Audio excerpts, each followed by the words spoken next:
And we are live, guys. Fantastic. Thank you, Benjamin. Welcome to our monthly MTSS Community of Practice. This month, we're going to be exploring Tier 2 and Tier 3 resources with Rebecca Darmon. Rebecca is a Project Respect Manager with the OSDE, Office of Student Development, where she partners with districts to strengthen MTSS and school-based mental health implementations. Her work focuses on practical, relationship-centered systems that help teams use data, collaborate effectively, and align academic, behavior, and mental health supports to better serve students. Thank you for joining us today, Rebecca. Thank you, Wendy. Thanks for having me. I've been looking forward to this presentation all month. I don't know about you all, but I know February flew by. But this is an area that, in working with the districts in Pottawatomie County, which is where my grant serves, Tier 2 and 3 implementation it's hard. This is hard work. And so I am looking forward to an opportunity for us to dig in to that hard work and talk about it and explore that a little bit and talk about how we can overcome some of those barriers and challenges that you might face when you are implementing Tier 2 and 3. So first, again, a little bit about myself, just so you have some more information. My name is Rebecca, and I like to think of myself as a human-centered systems builder. I am a firm believer that systems are the only way forward. We have to have really strong systems in order for MTSS or any other thing that we're implementing in schools to be successful. But we have to remember that systems are built and made up of by people. People are what make our systems. They can also be what breaks our system, but we want to support our humans and recognize the humanity in systems. They're going to be imperfect. Being in education, being in the human business, which is what education is, it is messy. And so we need to recognize that and give some grace to ourselves and to our peers as we try to implement something new that we need to be human-centered. We need to remember why we're doing this work, but also recognize that it's going to be messy. It's going to be a little bit rocky at times, but it's also going to be really, really great. And so my background, I was a school counselor before I came to the State Department back in 2021. So my love language is school counseling, and now merging that with the world of MTSS and school-based mental health. And I also, so working with Project Respect, which is in Pottawatomie County. I work with all 14 districts in Pottawatomie County with my team, who I think I see here today, which is exciting, Abby Wilson and Kara Peterson. And we focus our work in partnership with the OSU Bridge Center, really harnessing the power of MTSS for school-based mental health integration. One of the things that I have learned through this whole process, especially in working with such diverse districts and needs, yes, Abby, go team. And what I've learned is that our districts are unique, and they have unique needs, and they have unique strengths. And also that whenever we're trying to implement MTSS, no matter what we do, it's always going to go slower than we think. And so we'll talk about that in a minute, but I just want to remind you all that this is not a process that you can do overnight. This is not a process that you can do with one person. And to know that as I've been watching this happen in real time with 14 different school districts, it is a really, really cool process to see where you've been and then see where you go. Just remember to give yourself some grace and time. So that's kind of the undertone that I want to make sure that we carry today. So in looking at how we're going to process this time today, and I don't know why this is misbehaving, but we're just going to go with it. We are going to model an MTSS leadership meeting. I want to make sure, because you all have gone through the module. I know that this module is kind of the last one for this this round, that I want to make sure that I'm modeling what you all have learned, because I think the more that we get in the routine of doing these practices, the more likely it is that we're going to continue them. And so if we can see them in multiple different venues and environments, I think we're more likely to use those tools down the road. So want to share the agenda, which is the first thing you do for your leadership meeting that you would do for MTSS. And so today we're going to talk about the purpose and norms of our meeting and how we're going to structure that with our time together. We'll do just a very brief overview of the module that you all have hopefully completed or at least are familiar with for Tier 2 and 3. And then we're going to dive into the Tier 2 and 3 intervention implementation challenges. I know that when we are working on things and we're developing new structures and ideas and systems that we often get buried with those challenges. And so rather than either pretending like they don't exist or being so bogged down by them that we don't make any movement, I think it's important that we call attention to it straight out of the gate so that way we can start knocking down those barriers more quickly and more efficiently so we can get rolling on the good work. So we'll talk about that and then really building in some of those proactive planning activities that we can do for Tier 2 and 3 implementation and reflection. So it's important that we have team norms when we do this. I know that this is a unique environment because one, it's virtual. Two, we don't know each other. There's a lot of us that don't know each other here. And so it can sometimes feel a little bit uncertain to, put our information in the chat, put our ideas in the chat. But I encourage you to do so. This presentation will be really uneventful if you all don't share what you are facing in your schools, in your districts. And so it's really important that your voice is represented here because whether or not you know it, there are other people in this space that likely also have the same challenges that you do and would really like to hear from a peer rather than just me about what they've done with that challenge, what challenges they faced and how they've addressed it, or to just problem solve. So in thinking about that, what I would encourage you to do is if you are somebody who has a tendency to maybe not put themselves out there, be a little bit afraid to share their ideas. Maybe you're afraid that you're going to be wrong. There are no wrong answers here. There are no dumb answers here. There are no right or wrong or best, things to share. Everything is up for grabs. So if you have a tendency to pull back, maybe step up. If you are like me and you're easy, you can talk, you have no problem talking at any time, and you have a tendency to want to fill the silence, maybe take a step back every now and again. And so giving other people opportunities to share as well. The nice thing about the chat is you could actually put in your whole life story and it won't interrupt anybody else and it gives everybody time. So I do encourage you to please participate. I think that's what will make this the most successful use of our time, the best use of your time. Also assume good intentions. Like I said, this is hard work. This is important work, but it's hard. And so I want to make sure that in this setting and anytime you are in a meeting with your peers, that you lead with assuming good intentions, especially as we're growing into something. Because when, like I said, it's a human business, so it's messy. And when we're growing, it's even messier. And so just assume that people have good intentions and then we'll work from there. And the number 3 is great for your meetings to not spend too much time of problem admiring and just marinating in that problem. However, today the structure is a little bit about looking at the problem. So today you have a free pass to admire the problem for as long as you need, but we are going to talk about some solutions as well.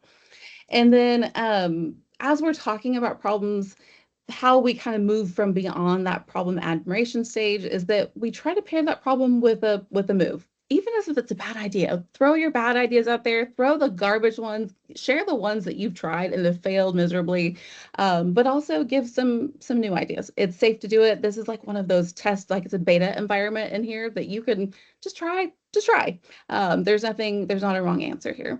And then if, when we assume good intentions in other people, sometimes people say things that are wrong. And we can educate them rather than berate them. So let's come together, meet each other in the middle and have a good conversation. Any questions about our team norms? Hopefully we feel like we're all on the same page here. So as just a very brief overview for the module that you have completed or should be familiar with for Tier 2 and 3 interventions, these are the 4 topic areas that you covered. So you looked at evidence-based practices, being able to identify what they are and how to select them, making sure that they are evidence-based and knowing how to approach those, looking at interventions and selecting those interventions, matching them with the need, and then utilizing your teams to evaluate the data, do progress monitoring, making sure that you're performing with fidelity. So those are the 4 topic areas that were covered in this module, and you'll see these really play out in all of the things that we talk about next. So I want to make sure, again, to reiterate that today's motto, and it should be your motto for anyone who's trying to implement MTSS at any level, slow and steady wins the race. And I know that that is hard because even when I knew, working with these 14 districts that we're working with, we knew and we told them this is going to be a slow process, but it's going to be even 10 times slower than what you think it should be. You're going to sometimes look at things and like, have we done anything? But the reality is you have. When you have these conversations, when you even just set up a meeting and you have an agenda, you are making strides towards sustainable change. Fast does not win. And we'll talk about why we have that sense of that urgency. We'll talk about that. But I think it's important that slow and steady wins the race. We don't want to take it on all at once. Um, Interventions don't fail because educators don't care. They fail because we try to move the system faster than the foundation that we have. We know that, and I quoted in my last presentation, I'll quote it probably in every MTSS related, I'll steal Gary Duhan's quote and say, we can't tier 3 our way to a tier 1 problem. And so that is often why we have this frustration and these tensions and these challenges, because we try to move forward without really developing that strong foundation. So I'm going to kind of enter into this this realm with the assumption that we know that tier 1 is the most important tier that you can develop, and that we're going to have the assumption that as we're talking about things that our tier 1 is strong. And so this is one of the reasons, again, that good interventions get abandoned, and that's because the first one is that our tier 1 isn't strong enough to uphold 2 and 3. We end up having too many that need 2 and 3 supports because our tier 1 isn't strong enough. We don't have that foundation built well enough and strong enough for our teams and our students to be successful. And so I'm going to just kind of put that one aside and know that it's interwoven through all of the ones that we covered today. We're only going to go in depth on 4 out of 6 of these because number 1, that one will be interwoven in all of this. And then number 2, limiting time and staff to build the foundation well, it's interwoven in all of this. When we have these other problems, we know that it's often related to time and staffing. Not having enough time or staff is absolutely going to be a reason why we are unable to get and maintain those tier 2 and 3 interventions off the ground. But there are other ways that we can start working towards building that strong foundation, so that way that becomes less of an issue over time. But we're going to talk about 3, 4, 5, and 6 today in more detail. But again, you'll see 1 and 2 woven throughout the process. So when looking at these, we'll look at 3, which is urgency to respond to real student needs. We know the need is now. Number 4 is unclear decision rules or review timeline. Sometimes we just kind of go in willy-nilly. 5 is fidelity feedback feels personal and not procedural. So we really start digging into the culture of integrating tier 2 and 3 interventions. And then 6, changing tools instead of adjusting intensity. We want to make that movement because we see things are not happening. So when you're looking at this list, if you would jump in the chat and share with us which one resonates with you the most, as one of the biggest challenges that you are encountering or that you're worried about when it comes to implementing tier 2 and 3 supports. And feel free, if there's something that's not on this list, I'd love to see it.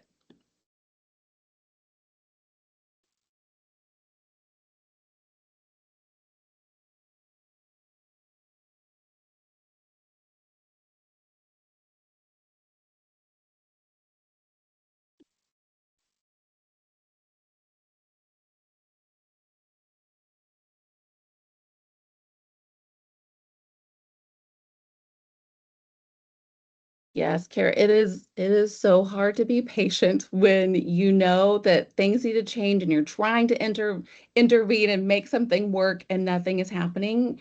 We just feel that sense of urgency, especially as educators.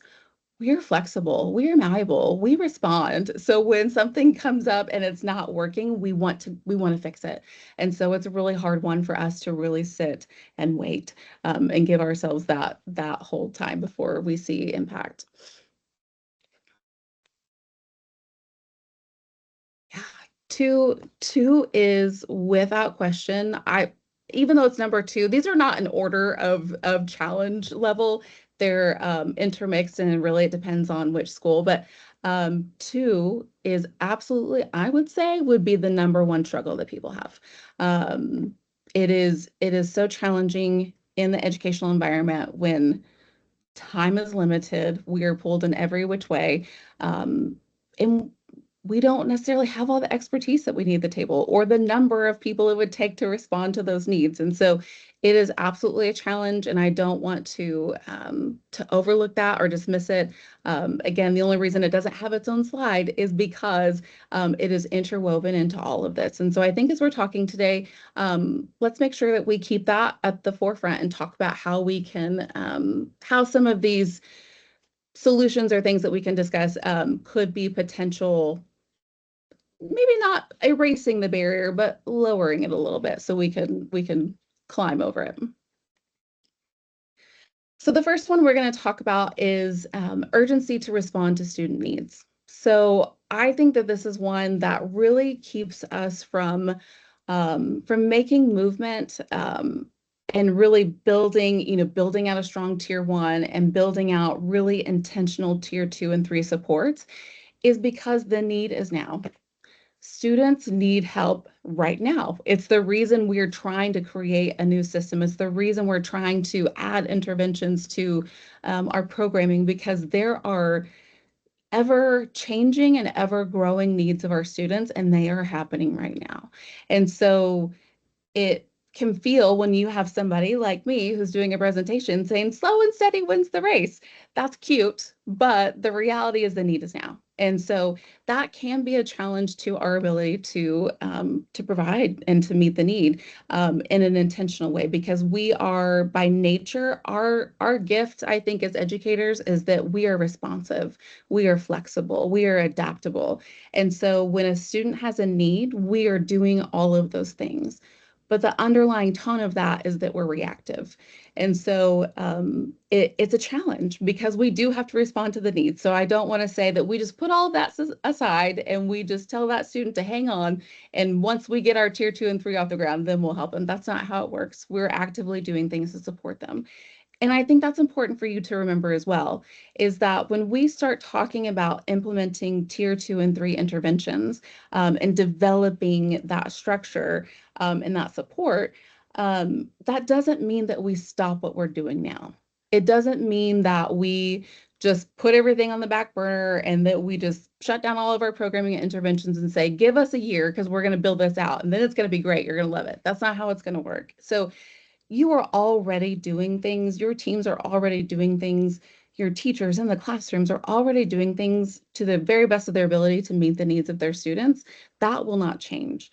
What will change is that if you select very intentionally just a small number of interventions to begin training on, to begin implementing, you can implement those well and they can sustain, and people will feel confident in their ability to implement them.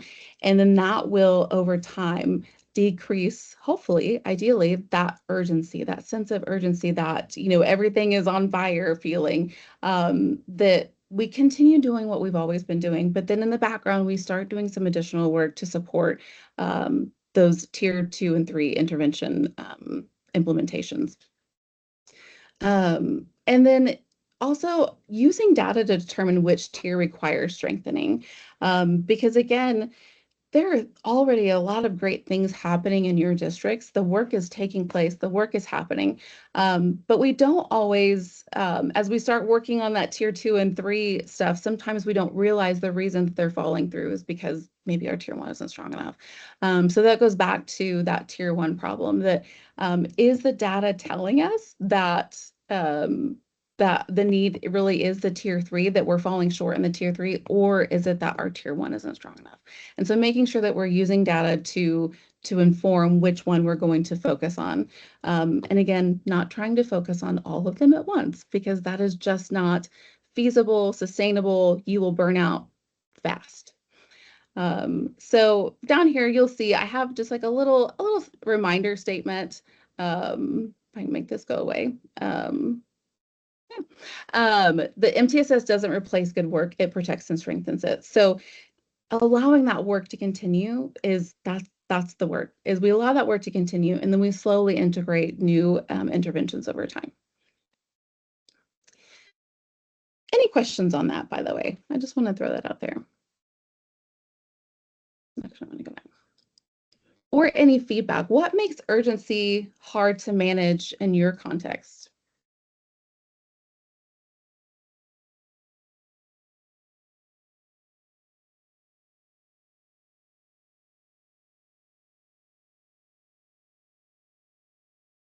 I'm going to let that sit for a second.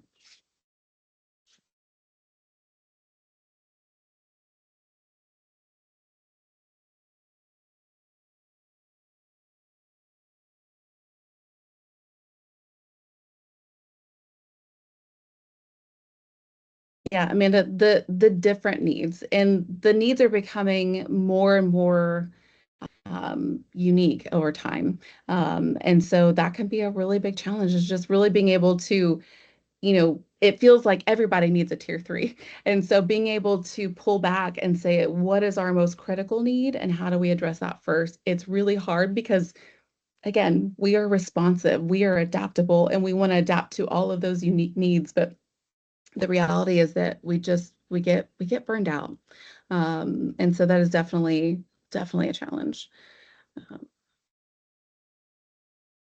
Ooh, the behavior, Carrie, yes. Behavior is tough because you're exactly right. We want to be able to teach behavior. We know that is the best thing we can possibly do, is really harness the power of tier 1 and teach behavior well. And teaching that across our districts, across our sites. But it is a challenge when the behavior is getting in the way of the teaching. And so that does increase that urgency of need for tier 2 and tier 3. And so then we're fighting that struggle of how do we, how do we teach the behavior, because that is so important and it's critical. But how do we create an environment that allows us to do that? And a part of that is attending to some of those more urgent needs. And then once that has subsided a little bit, then we start looking back at building in that system work. But it's a challenge. And so, yeah, that's it. That is a challenge that we face. And I think that will be one that we continue to face. Does anybody have any thoughts on how, if you have addressed urgency in the past, if this is something that you've struggled with or your district has struggled with, and you have been able to overcome that, or at least chip away at it? Please feel free to put that in the chat, and I'm going to go ahead and move on. But please, if there's anything that you have done to address those urgency needs, and to be able to kind of pull back and look at the system, please let us know. The next challenge that we talk about, that we see a lot, is unclear decision rules or review timeline. So, we will get these really great interventions, or we have these really great ideas. Maybe we want to do check in, check out. Or, in my case, for our grant, we have licensed mental health professionals in all of the districts. And so, everybody sees this mental health provider as the answer. They are the magic wand. If a student is in need, if they are struggling, they go straight to the therapist and everything is golden. But that's not That's not how it works. Because if we do that, then we're not maximizing the capacity and reach of that person, of their expertise. We are bogging them down. We're not setting any type of decision rules about how people enter or exit the supports. That's true for interventions. That's true for things like check in, check out. That if we don't have that defined, what how we're going to do this, it just ends up when you have that expertise in the building, when you have that new process in the building, everything gets dumped there. And so everybody sends, all of the problems, all of the behavior challenges, all of the everything that feels um, like it could respond to that intervention. They just send it all there. And then what do? We end up, we're really spending 80% of our time with 20% of our students. And so we need to make sure that we harness the power of decision rules, that we have those entry and exit points and know what that needs to look like. That involves determining what does this review process look like? What data are we monitoring to ensure that we're seeing progress, that we knowing when we need to intensify or not intensify. We need to be able um, to know what those are before we start the intervention. You'll see there it says at the bottom, define the rules before frustration defines them for you. So often, when people get bogged down, they get bogged down with interventions, or they get bogged down because they end up being kind of the dumping ground for all of the challenges, um, they they're just making things up because they're frustrated and they're feeling out of control and overwhelmed and burned out. And so before you create and implement that intervention or that person, that role that is doing these interventions, make sure that you have defined your decision rules before that happens. And also making sure that you know what it means to when they're not responding or when they are responding. How do we know? What does that look like? That will also, help one of the challenges that we'll talk about here in just a few. But I think another component of this too that we hear a lot is you might have a student that maybe they're not represented in the decision rules, but they would really benefit from this intervention. That doesn't mean that just because they don't, hit all of those decision rules that they're just they can't be a part of it. What we encourage you to do is if you have a student that, gosh, I really know that they would benefit from this process because of XYZ, but those are not data components that we use for our decision rules, it's time to come to the table and say, I think this would be an appropriate piece of data that we should include, like observational data or life circumstances, things like that, that we don't always necessarily count in our data. Maybe we need to. So making sure that your decision rules um, are strong, but also flexible.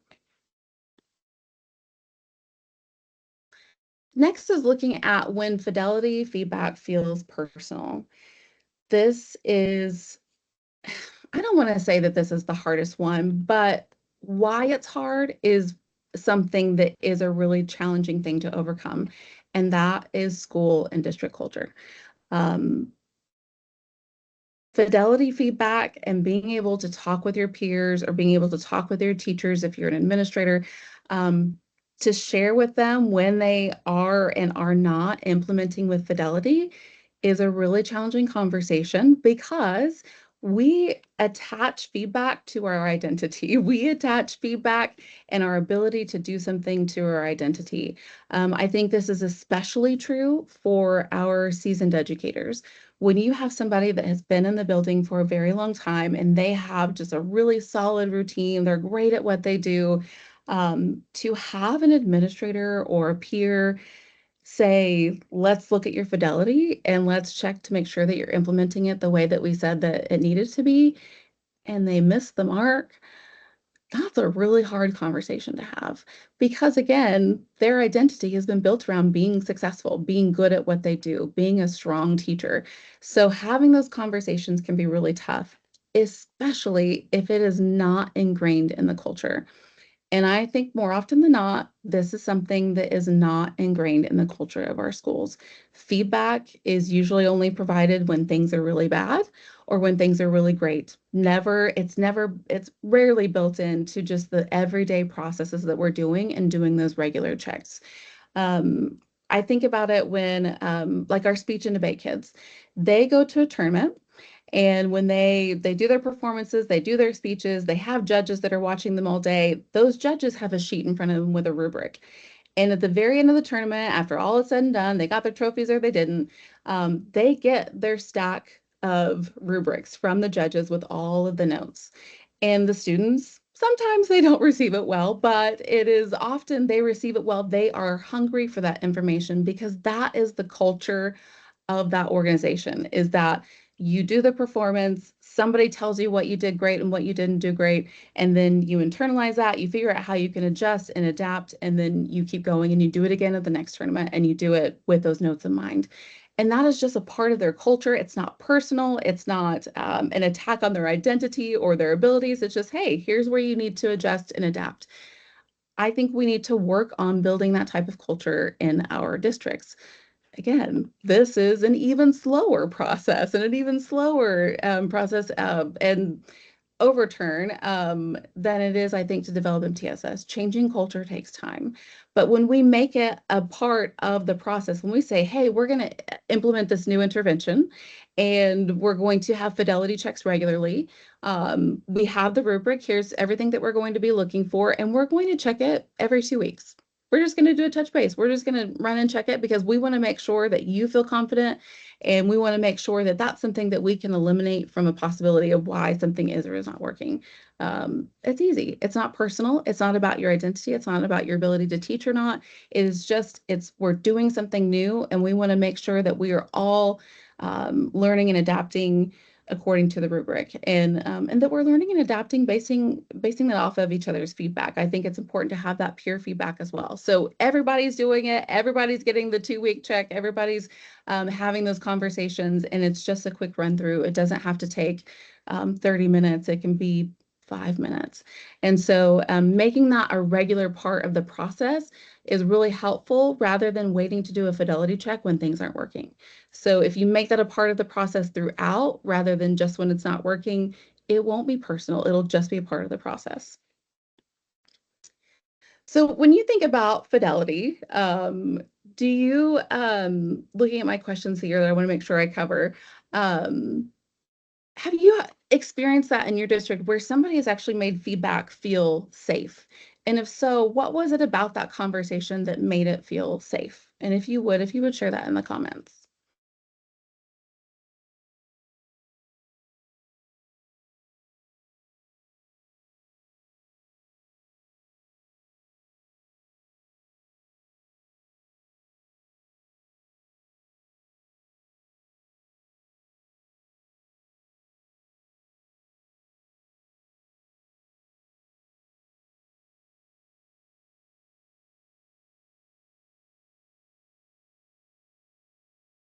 Yeah, a compliment sandwich is a great way to go. I know even though people sometimes look for it, like, oh, they're telling me something good because they're going to tell me something bad, it's still inherently as humans, we still like it, even if we know what's coming, even if we know that the compliment sandwich is happening, it still is good. We like a buffer.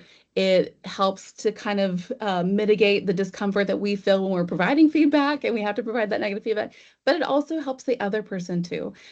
So there is no shame in doing the compliment sandwich. I think it is a great approach, and it allows us to again remind people that we're not all bad and we're not all good. We're not perfect, but we're not terrible. So we can find ways to adapt. And I love a good compliment sandwich.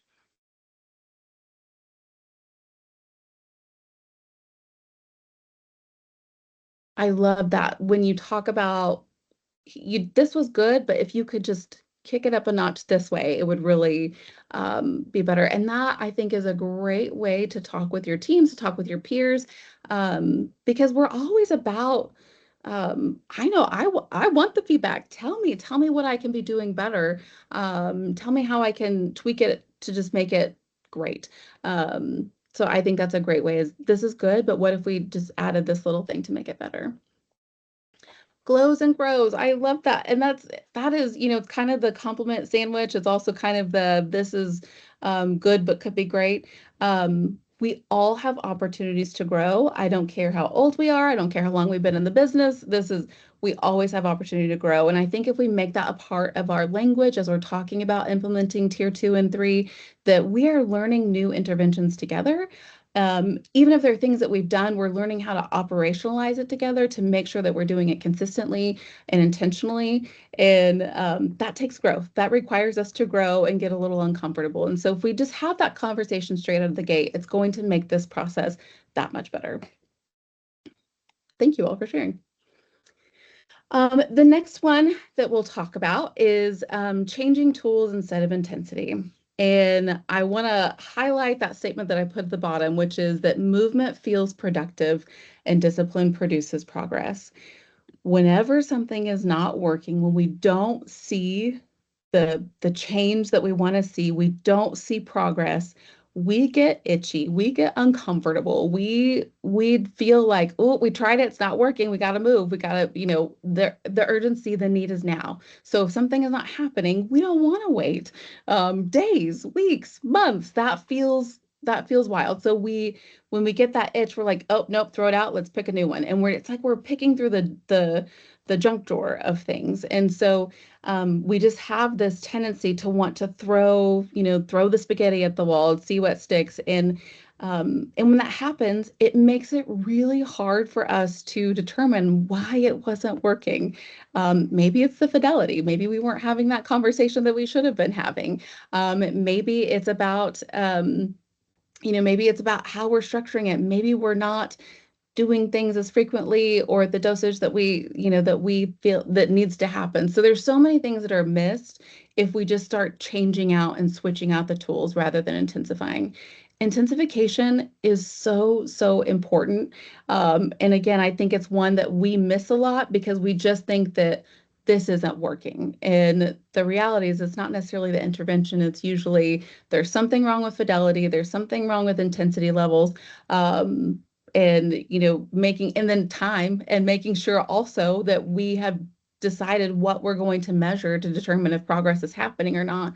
And so there's a lot of underlying factors that we really need to look at first before we switch out. But sometimes switching out is appropriate. I don't want to make anybody feel like you should stick with the intervention for the whole year. That would be crazy, especially if you're not seeing progress.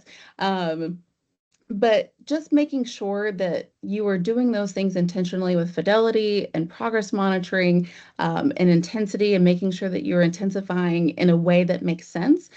Just adding more time to do the same thing isn't actually really truly intensification. It's how you utilize that time when you do. So making sure that even when you intensify, that you're doing that with intention.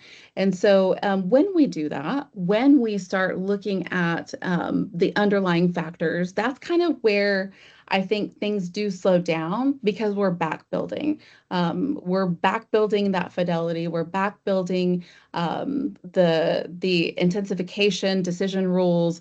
We're back building based on the progress monitoring that we're seeing, or maybe we weren't progress monitoring in a way that was actually focused on the target goal. So making sure that we're doing those things, but I do think that that's why ultimately this system does get slowed down a little bit with intention, because we do have to take time to look at those things.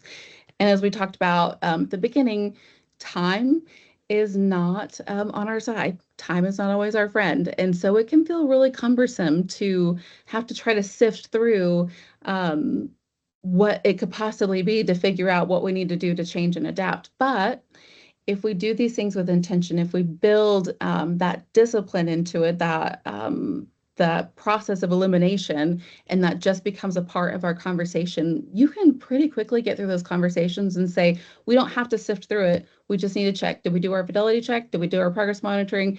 And have we intensified? And move from there. And so you can pretty quickly have those things set out if you build them before you start moving. Which is the ideal. But again, I recognize it takes time, but if movement feels productive, it feels like we're doing something. But the reality is that we're just moving in it forward rapidly, and that will continue that reactionary tier 3 all the time sense of urgency that we have. So it's really important when you're thinking about tier 2 and 3 and 1 that we're taking time to build the system in the background, why we continue to push forward. And thinking about that, is there a time that you've ever experienced when you maybe switched when you should have intensified, or switched when you should have maybe done a fidelity check, that you felt like you were just running through the cycle, the Rolodex for all of those that know what Rolodexes are, that you go through the Rolodex of interventions to quickly try to change, and then later realize like, oh, you know what? It turns out we were only doing that thing once a week, and we should have been doing it 2 or 3 times a week. And we went back and fixed it. Has anybody experienced that, or experienced what was it called? Intervention churn, where you just feel like you're just churning through interventions rather than really harnessing the power of a good intervention?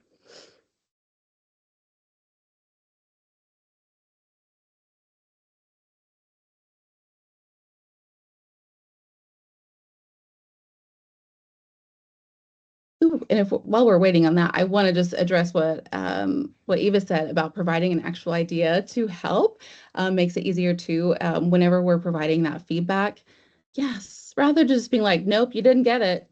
That doesn't help. That's the worst. Going back to, speech and debate kids, when they didn't get like they didn't get information about why they got 5th place. It was really upsetting. They want to know, how could I be better? So anytime we're providing feedback, making sure that we are giving them ideas. So that's that, going back to the very beginning of our meeting norms, making sure that when we look at a problem, we also pair it with a potential move or solution or idea. So I think that's a great idea. I'm going to go ahead and move on and just give us some time. I would like for us to reflect. We have just a few minutes left. I want to give you all an opportunity, if you would, in the chat, if you will jump in and either share what's one step that you can take to help prepare for a stronger tier 2 or 3 implementation, what's one of those challenges, or which challenge you want to intentionally address first. So if you would just take a minute to reflect on that and then share in the chat, and feel free to share any additional kind of background information about why you answered and how you answered.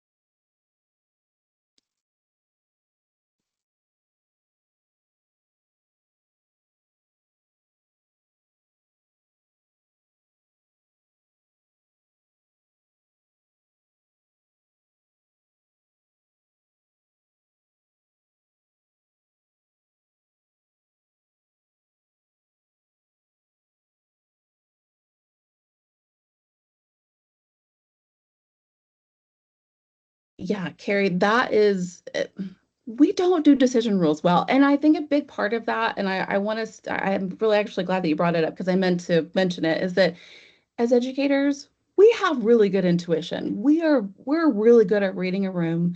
We're really good about identifying students that have additional needs and meeting those needs, and again, being really adaptable and responsive. But because of that, we often think that we don't need decision rules. We don't need a sheet to tell us what to do and when to do it. But the reality is we do. And that also ends up making our systems work so much more swiftly that we're no longer having to do a whole bunch of back and forth because we already have those things in play. And so, yeah, I think that's a great, great point. Yeah, see, Amanda too. It's all about the rules, and it's hard because we're and y'all we're know-it-alls. We never like I know what I need to do. I know how to do it.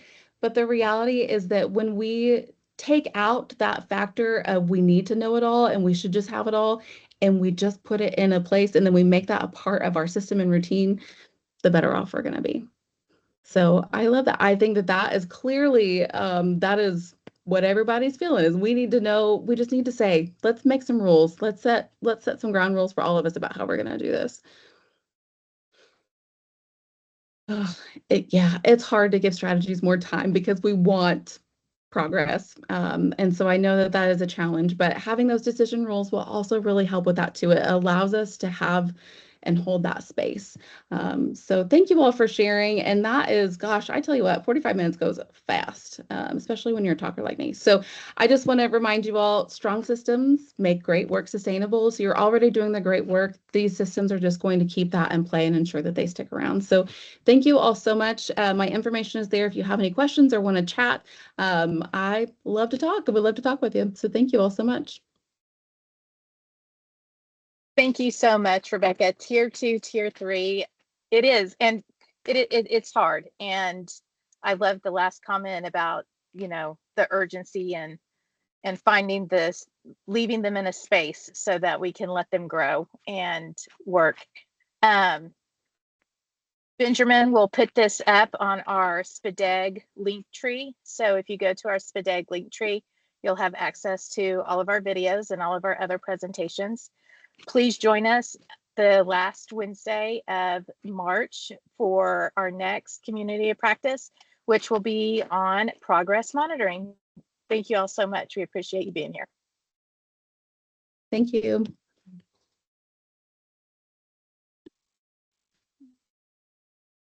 Great job. That was fantastic.